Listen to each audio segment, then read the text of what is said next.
My younger colleagues shared some risque bedroom snaps of my girlfriend online. I was livid, but she didn't seem to care. I confronted her, saying, "Why should it even matter to you? I promised to marry you, but I never said I'd love you." She was sure we'd tie the knot through our family's arranged setup. That was until the pristine campus news shared a wedding pic of us, which totally flipped her out and made her start doubting me. I lifted my ring finger, showcasing my wedding band. "Why does this matter to you? You're not my wife." My junior, Kenji Sora, uploaded pictures of my fiancé in a beach house, rocking some sexy pajamas and catching some Z's. My friends went wild, tagging me nonstop. "Hey, is that your fiancé lounging on the bed?" one friend asked. "This place costs nearly $9K a night. Only the rich can afford to play around like that. Who's her guy? What's the deal?" I got the texts and called her up right away. To my surprise, she was totally chill on the other end. "Why does it matter? Our wedding's still a year away." "You're not in charge of me yet. Besides, I only said I'd marry you, not that I'd love you," I replied. Before I could say more, she hung up. Soon after, Kenji posted another pic where they were barely dressed, Kenji's arm around her waist with his hand placed lower. His eyes sparkled with pride, even though it wasn't obvious in the photo. While Emmy acted all shy, her eyes softly fixed on Kenji. I immediately removed my engagement ring and messaged her. "Wedding's off, I'll return the ring. Do whatever you want." Emmy and I grew up together, and our families had arranged our marriage early on. I thought we were perfect for each other, a total win-win. But then she started dating guy after guy. I used to think she just wasn't ready to settle down and wanted me to call off our engagement. I was patient because I loved her, but now I started questioning what she really felt about me. Emmy called me with a mocking tone. "Is Kenji throwing a fit because you're not marrying him? Did you even check with your mom?" My frustration was boiling. My words reflect my family's decision. From now on, we're done. Emmy was taken aback, seemingly confused. "What are you talking about? When I was with my ex, you didn't even invite us to dinner." From beside her, Kenji sneered, "Oh, your fiancé's pissed. He's so narrow-minded. Tell him we're just having fun. You'll still end up marrying him." "Fun? Are you talking about messing around in the bathroom or on the couch? If you guys have a kid, should I call him my son?" Kenji continued calmly. "Baby, aren't you going to apologize to George? I think he's really upset." I heard Emmy's voice, shaky and distant. "I have nothing to apologize for. I didn't do anything wrong. Look, he's not even talking. Forget it, don't worry about him. Let's move on." Feeling disgusted, I hung up and wandered the streets aimlessly. I grabbed a few beers and chilled by the river, my phone buzzing with tons of new messages. News about Emmy had blown up in our circle, and some friends were trying to comfort me. "George, where are you? Want us to come grab a drink? I know about this. Kenji seduced your fiancé. That guy is always scheming, just looking to hook up with rich girls."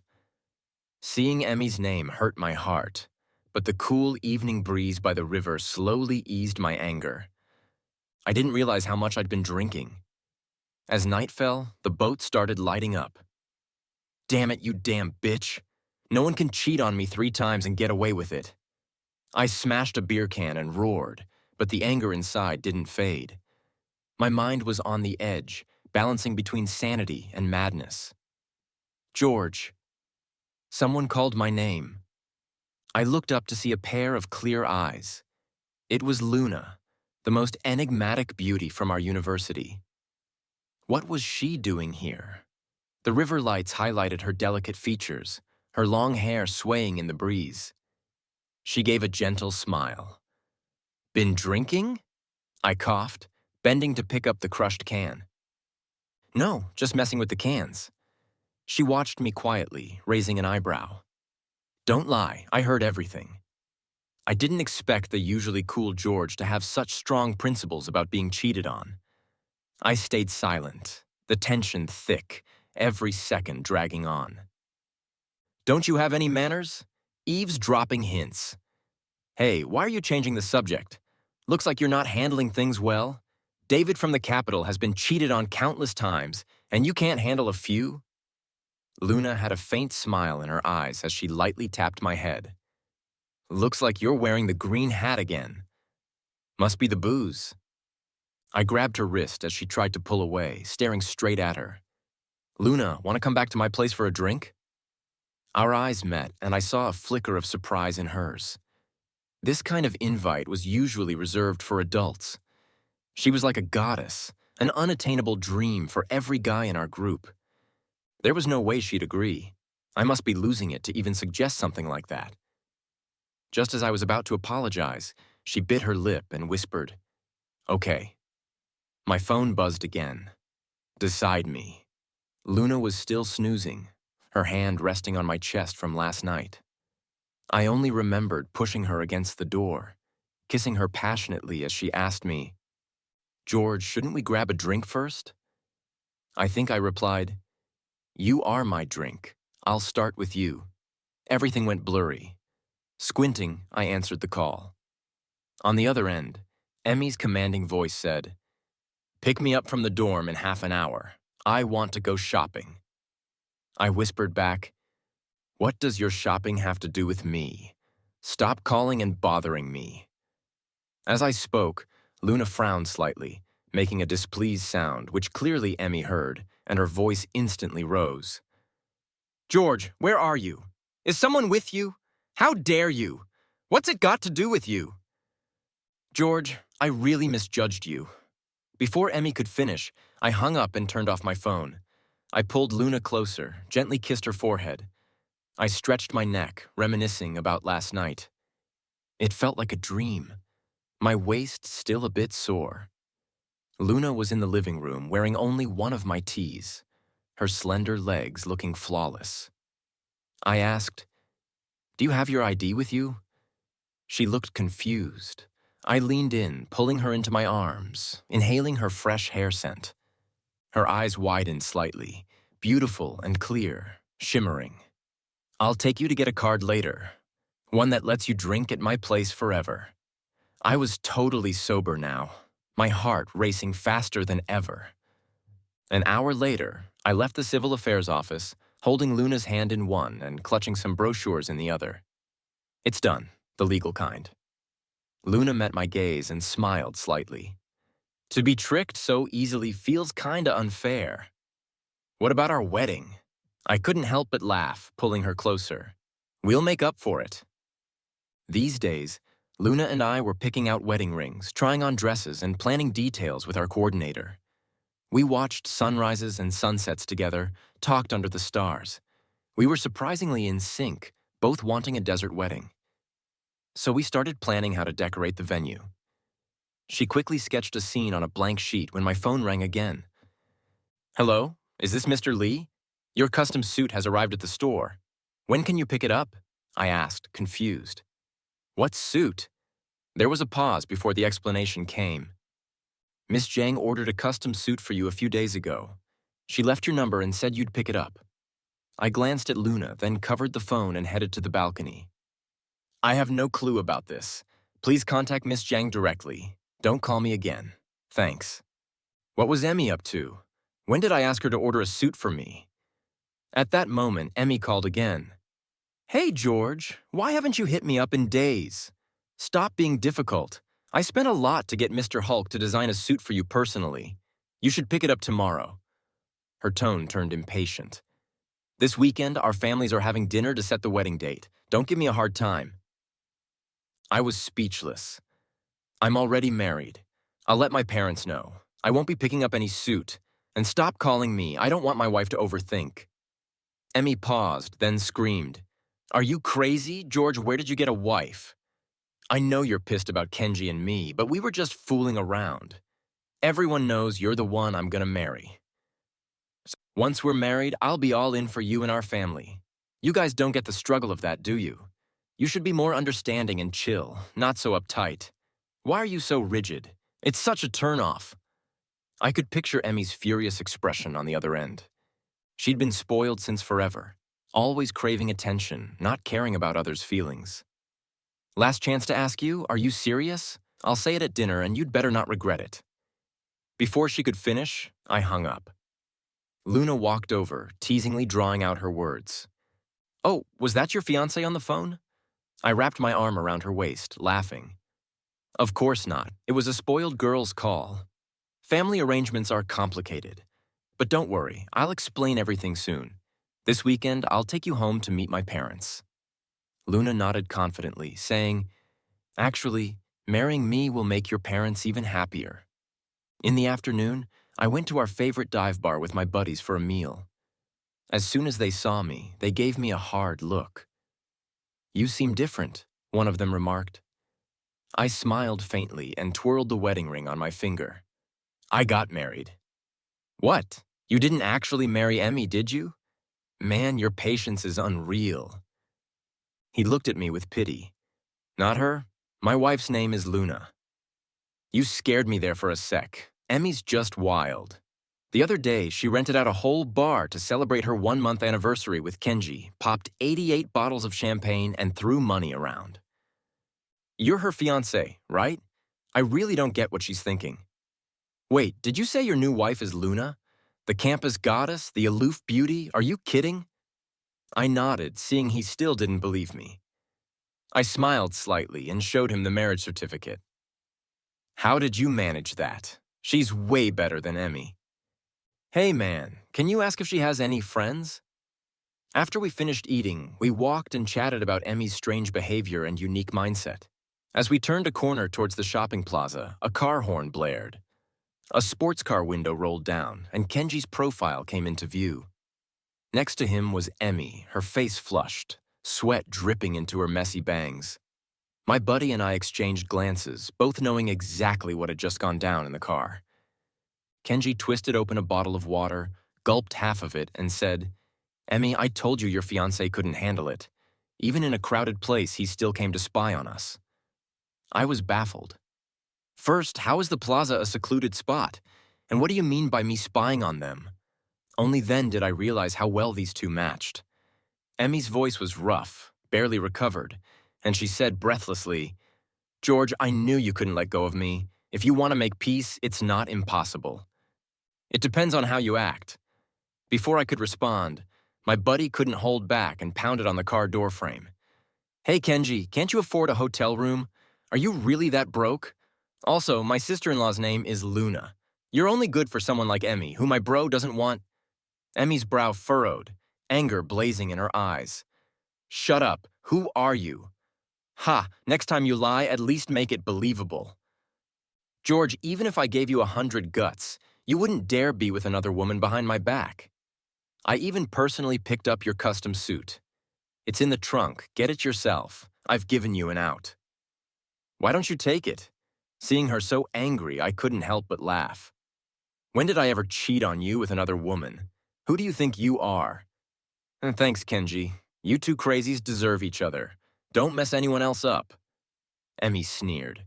"Fine, George. I've blocked you on all my contacts. If you come back begging, you're a coward." I replied impatiently, Fine, I won't bother you anymore. You rat and the cat that stole the fish." A few days later, photos of Emmy checking out houses with Kenji were posted online. She was quickly recognized as the heiress of the Lu group, making it bigger news than just a social media post. I even paid a blogger to push it to the trending list. Soon it was in the top 10 keywords, and the comments exploded. Wasn't Emmy engaged to George from the Lee group? Who's the guy in the photos, could it be? She's cheating. No. Everyone at our university knows Kenji is Emmy's boyfriend. I can't believe she bought him a house. He's really hitting the jackpot with a rich woman. If they still marry after this, I have to say, David's title as the Green Light Warrior has to be handed over. Within an hour, my dad called, sounding furious. "What kind of trash did the Liu family raise? Break up with Emmy immediately. To hell with the wedding. You must be out of your mind. I'm calling a meeting now to cut all ties with the Liu family. What are they so smug about? If it weren't for my orders, old Liu wouldn't have lasted this long. You better shape up. If you go back to her, you're out of the Li family." His words came fast, and I couldn't respond. By the time I tried to mention I was already married, he had hung up. At the lab, Luna saw the news too. She directly posted a photo of our marriage certificate online. I didn't get her move at first until an hour later when the online debate blew up. Oh my God, the little princess of the Shen family in Beijing got married to George. No wonder Emmy settled for Kenji. She got dumped and lost control, haha. The campus goddess got married so early, my youth is over. Exposing this, Emmy had more than one boyfriend in college. She had a whole pool of guys fighting over her. She's the queen of hearts, a total player. I got home early, scrolling through my phone to order food. I had no clue what my wife liked to eat, so I decided to get a bit of everything. Whatever she couldn't finish, I'd eat so nothing would go to waste. Just then, a missed call notification popped up from one of my dorm buddies. I called back and he immediately started panicking.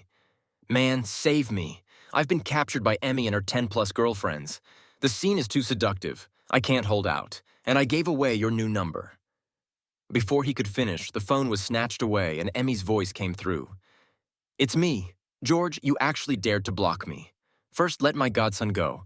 This brutal torture is inhumane. I can't watch him be tormented to the brink of collapse. In the background, I could hear my buddy's distant voice. Man, don't worry about me. I succumbed under their threats and temptations. It's my fault. I'll accept any punishment. Don't be mad. Godfather traitor, you're not being punished. You're clinging to them. Emmy suddenly screamed, Enough! Stop beating around the bush, George. I'm asking you one last time. Do you really want to break off our engagement? At that moment, the door opened and Luna's stunning face appeared, followed by her long, white, slender legs, sexy and captivating. Just a glance made my blood boil. I stared dazedly, momentarily forgetting about the call. Luna, you're back, I said dumbly. She smiled brightly, sweetly responding, Honey, I'm home. DeVos on the other end of the phone fell silent. A few seconds later, Emmy burst into sobs. George, why are you still with her? I won't cause trouble anymore. Why won't you come comfort me? I never really planned to buy a house for Kenji. It's because you wouldn't come see me, so I had someone take those pics to make you angry. My friends told me to leave you alone for a few days and then act cool to win you back. I've already kicked Kenji out. Can you come back? I sighed. Stop calling me from other people's phones. I don't want my wife to misunderstand. I was about to hang up when Luna took the phone from me. Emmy, Luna, I remember you. I didn't expect you to come and shamelessly become the other woman. Luna's lips curved into a slight smile. I'm now George's legal wife, and we're trying for a baby. Stop bothering my husband, or I'll make your whole family regret it. I replied, Got it, little girl, you're lying. Emmy's voice rose. George, let her answer the phone. I was mesmerized by Luna, carefully holding her other hand. Honey, don't worry about her. George, I'm coming to find you. We'll talk face to face. Luna ended the call and passionately kissed me. 1 second. Our tongues tangled in a storm of passion. Then she bit down hard on my lip, her eyes narrowing in question. Even she remembers me, but how could you forget? The wind whistled through the windows, raindrops leaving more marks. Fine, Luna Long. In the shower, I turned on the hot water, steam swirling around. I recalled the summer Luna mentioned. It was during a middle school summer vacation when Emmy and I went to Beijing. The Liu family spent big bucks to meet one of Beijing's top young masters, David, renting out an entire hotel. In the hotel's rooftop garden, Emmy argued with a girl. They wouldn't back down, and the fight escalated. Emmy lost her balance and nearly fell into the lake. Luckily, I pulled her back in time. The other girl, however, was pulled into the water by Emmy. At that time, there were only 3 of us. The girl couldn't swim and was desperately struggling. Without hesitation, I prepared to jump in and save her. Emmy grabbed my sleeve. Don't risk it. Let's go get the adults. The girl in the water will probably be dead by then. I brushed her hand away and jumped in, pulling the girl out. By then, she had already passed out. I hurriedly performed CPR, and she coughed up the water and came to. For some reason, Emmy started crying, pointing at me and yelling, George, you actually pressed on her chest. Disgusting. I never want you again. Soon, adults gathered, bringing a doctor. Because of this incident, the Liu family gained a business opportunity. The girl wanted to thank me, but I was focused on calming Emmy and missed meeting her. Who would have thought that girl would become my wife today? It wasn't a coincidence. I'd never forget her walking toward me by the river. My heart raced at that moment, an inexplicable flutter, different from my protective feelings for Emmy. Driven by alcohol, I asked an adult a question. Thinking of her and everything about her, the scenes played in slow motion, frame by frame, memories replaying in my mind. After my shower, I walked out wrapped in a towel. Luna wore a silky, smooth nightgown, her wet hair draped over her shoulders, holding a hairdryer, the room filled with a layer of pheromones. So, honey, you repaid me for saving your life by marrying me. Luna turned off the hairdryer, her cheeks slightly flushed. You watched too many movies, George. Then why did you transfer to our school from Beijing and even choose my major? Luna bit her lip, about to speak, when urgent knocking came at the door, getting louder. I frowned and opened the door in annoyance. Emmy stood there, soaked, with 3 of her girlfriends behind her, panting. She looked inside, her friends behind her, panting. She watched me seriously. George, I won't cause trouble anymore. Let's make up. Kenji was just a momentary fling. He was in it for the money. There's no emotion between us. I've blocked him already. Her friends kept backing her up. I rubbed my temples. I'm really married. There's no chance for us. Luna walked over and wrapped her arm around mine. Emmy's eyes instantly reddened, her fists clenched, trembling slightly. Then divorce her. I don't care. I just want you, George. Luna smiled faintly, releasing my hand and leaning against the wall. Sure, George, you can choose whatever you want. It doesn't matter to me. Emmy, sensing the mockery, raised her hand to strike. You can really act. Before the slap could land, I slammed the door shut, pulling Luna close. I pressed her against the door, prying her lips open, kissing her fiercely. She let out an instinctive whimper, her breath and moan intense. People outside seemed to hear something and kicked the door hard before leaving. After a while, I released her. Honey, the dessert hotel for our wedding is booked. When will you come with me to meet my parents?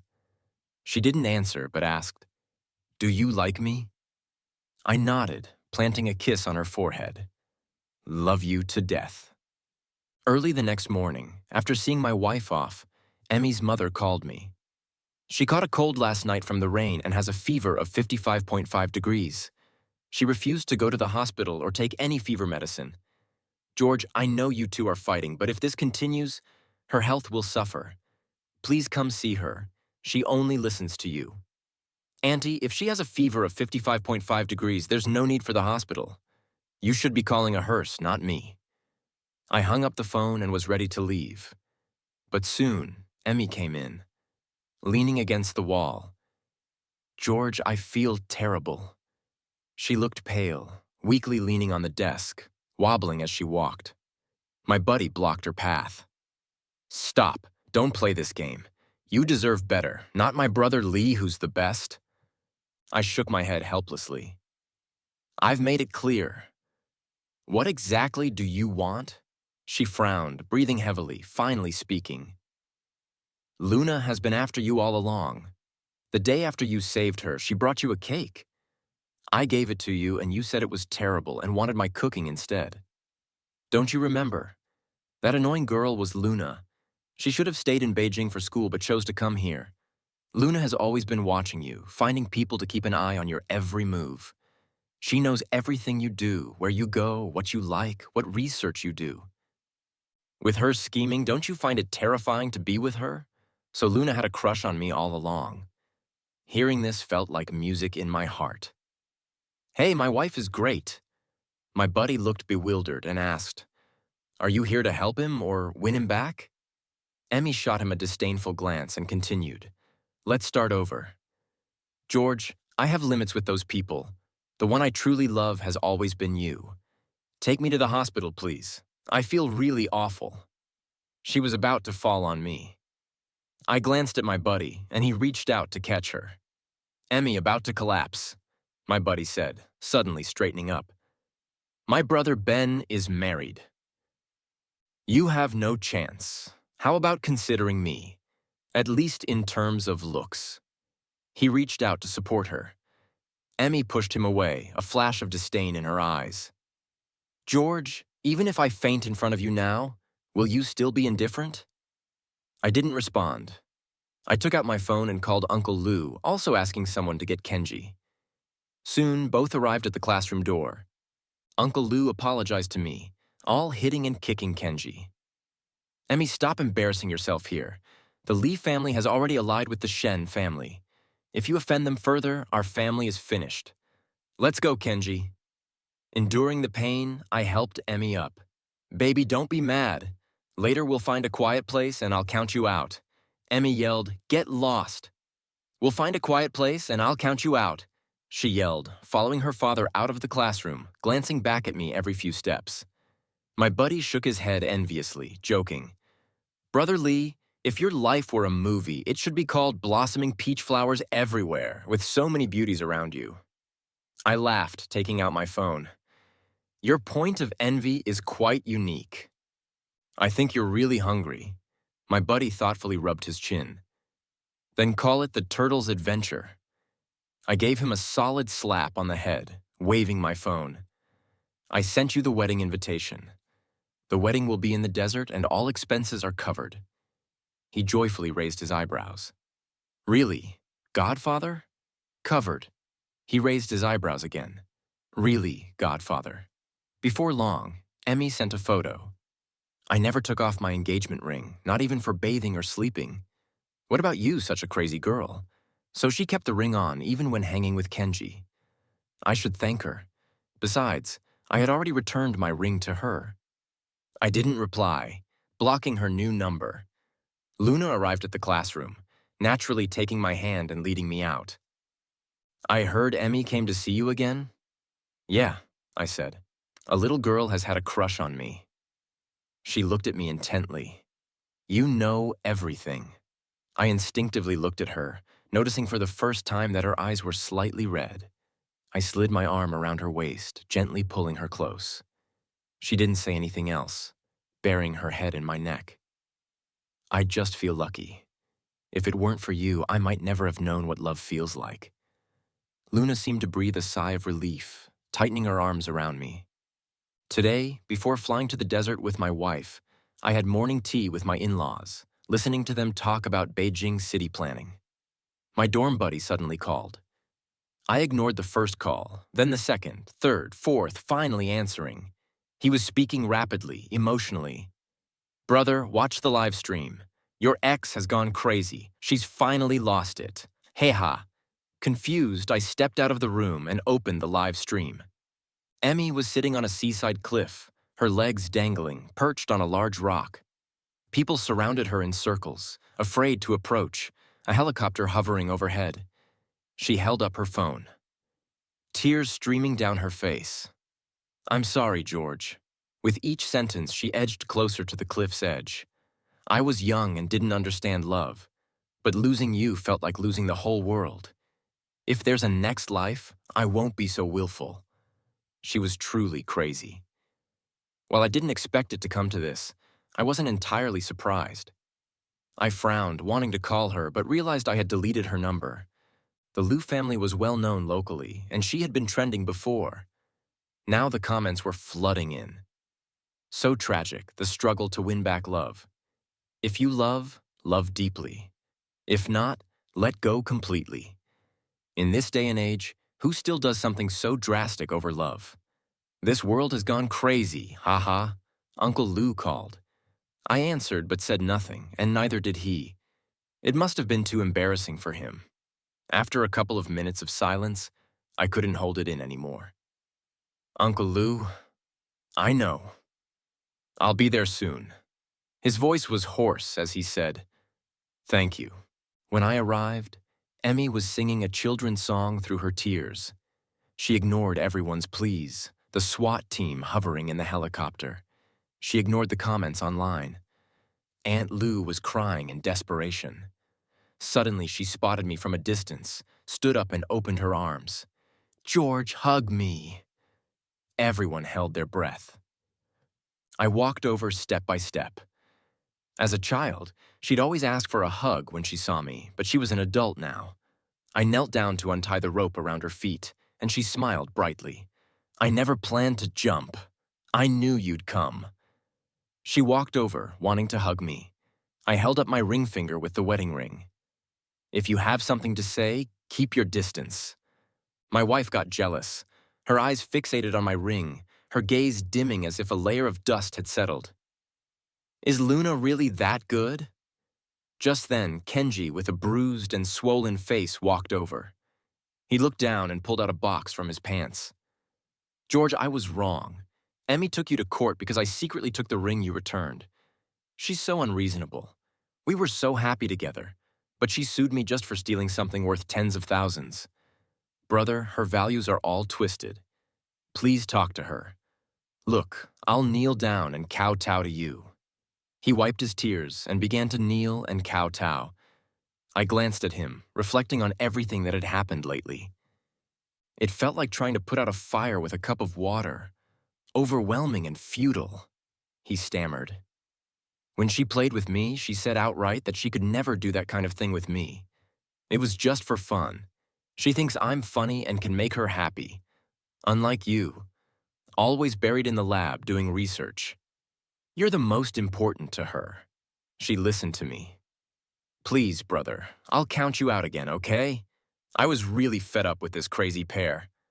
I retorted, "Dressed like that, hugging you two, and you tell me you haven't done anything. Do you think I'm a fool?" In the car, both of you flushed and sweating. "What were you doing?" He, seriously kowtowing, replied, "That was because the car's AC was broken." I rubbed my temples and said, "As long as you're happy." For some reason, Emmy's emotions suddenly stabilized and she said, "Missing out is only temporary.